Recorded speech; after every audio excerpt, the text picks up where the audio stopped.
Hey everybody, what's happening? It is Saturday night and everyone else is partying and having fun, and here we are uh, trading stocks or learning stocks or looking for stocks. And that's basically what we do. I mean, this is the passion. This is the fire. This is where everything is, and it's a dream, and I just love it because without this, there would be no challenge in life. It would be strictly uh, just the same old, learn everything, become really good at it, and then move on to something else. What stock trading has done is, kind of helped, with different things, to learn more, and the fire is there to consistently try to be better than you were the day before. And that's life. That's how things go, and I love it. It's beautiful. So, and I just want to talk a little bit about, my thoughts on how things work. And the crazy part about, making videos and, sharing information, you're always thinking like, oh man, who's gonna listen to me, right? Like, who's gonna watch my video?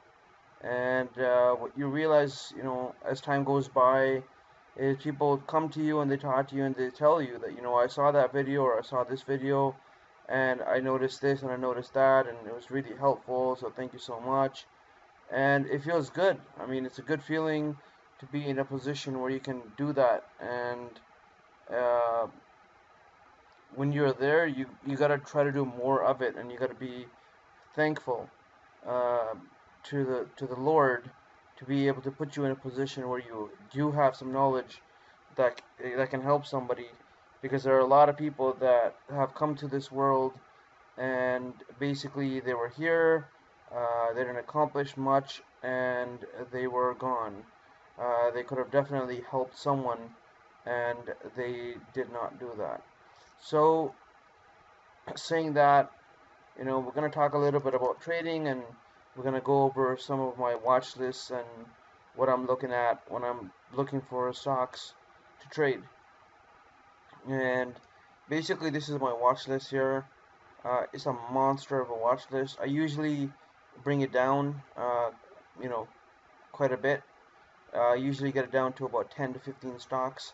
And you'll notice the difference between this is a lot of these stocks, they are under, the $5 mark, and they have a pretty decent number of, volume on a regular basis.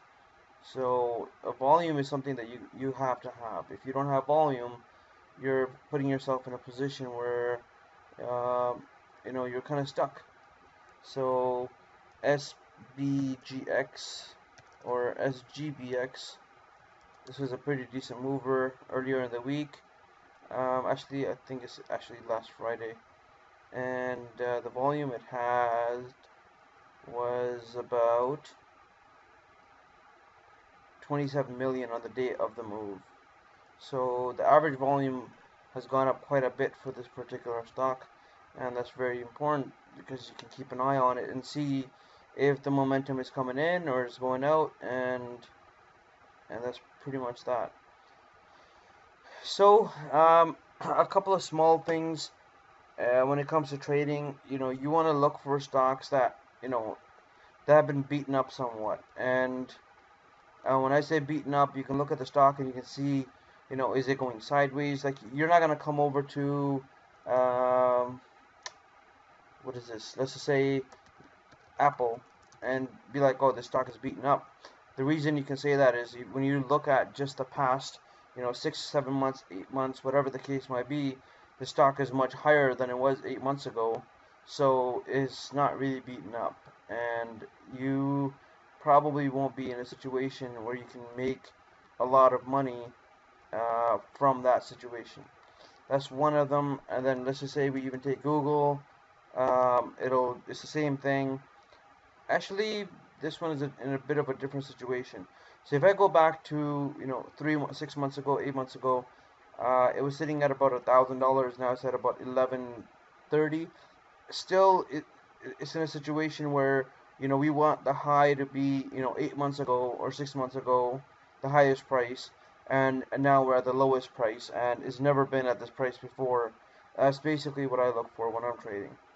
And I think that's very important because you want to get into something that has very little attention given to it. It has very little value right now, and it could have a lot of value soon. And when you put yourself in those situations, you get stocks like MTP.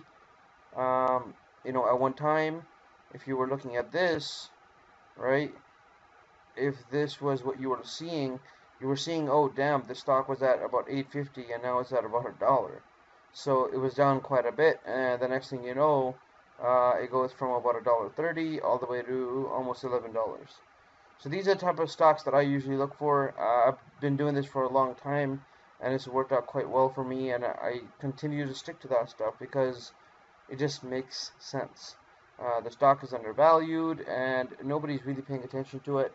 And usually, the stock market gives you what a lot of people are not paying attention to, is where all the money goes into.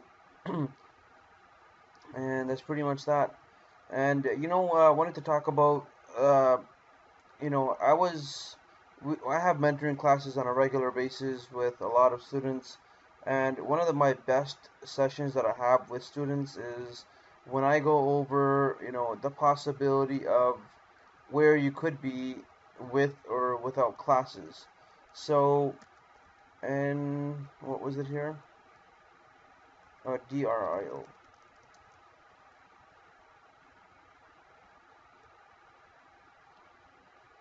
Not that much, not ready yet. But what I talk about is, where you could be with and without classes, and like I tell everybody that I've been with, I lost about $60,000 before I started making money in the stock market, which is over the span of almost 2 to 2.5 years. Uh, and if I was to go back, I would do it exactly that way. And the reason being is because when I was around, there was nobody willing to teach stocks as quick as we teach stocks now.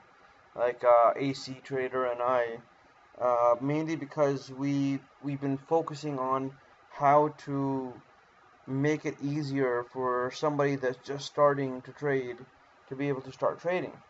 And we've, after teaching for almost 3 years now, you've been able to kind of really figure out how to expedite the whole process and make it easier and quicker for traders.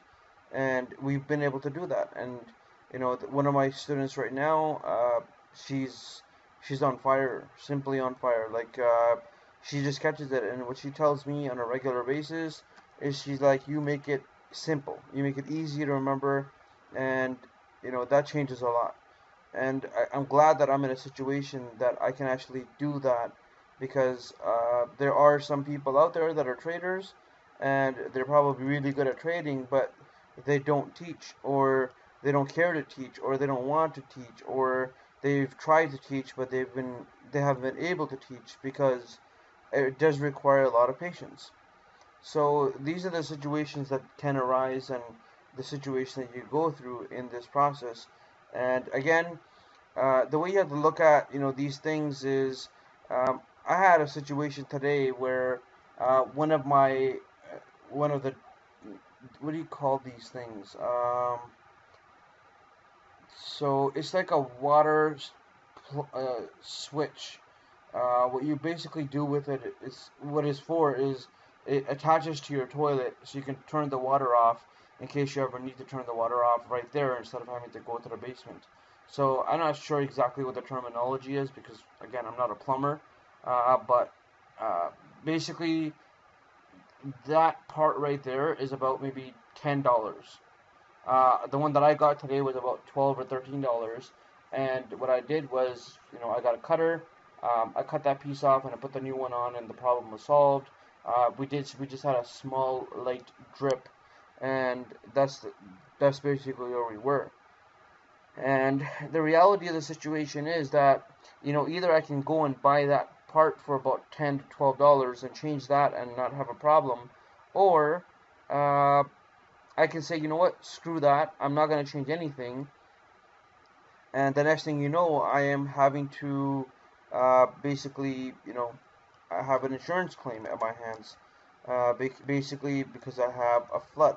Or before that, what ends up happening is I end up having to, replace the drywall in my house, which would be on the floor lower than that floor. And the problem with that is it's either I can change something in about 5 minutes for $12, or I can, and now I have to kind of go change the drywall on the floor lower, and then I gotta, put some compound on it, and then I gotta sand it down, and I gotta paint it, and the paint has to match, and then there has to be some permanent damage to the wood that I'm screwing the drywall into as well, because there was water sitting there for a long time. And not to mention the tiles in that particular washroom as well. What I'm doing is I'm being lazy, and because of my laziness, it's going to end up costing me a lot more. Or I'm so afraid to spend that 12 or 10 or $12. I'm so afraid to spend it because I'm like, oh my god, it's so much money. But then I'm not focusing on how much it can cost me after the fact. And if I think about that and I compare the two, I'll realize what happens. Now, same goes for trading, right? I mean, uh, 10, 10 to $12 to save potentially 1,000 is a really, you know, different situation, and it's an obvious choice. I mean, if I asked 100 out of 100 normal people, they would say, of course, go for the 10 or $12. And there would be some people that would be weird and say, no, you know what, don't worry. I don't think it makes sense. The same way that doesn't make any sense, you know, trading on your own and losing 25 or $30,000, and then going to get, you know, education is not the best scenario. I mean, it does end up happening because you end up thinking that, you got this, you can do it. But at the end of the day, you're going to putting yourself in a position where you're focusing on the wrong thing. So the situation is, right in front of you. You know which way to go. You know what to do, and you just gotta make it happen. And just take the step forward. If you're gonna do this and you want to do this on a regular basis, you just gotta, take the step forward. And it's it's gonna be hard, obviously, because if somebody's looking to go out and change that plug or whatever, that switch for the water to turn on and off, um,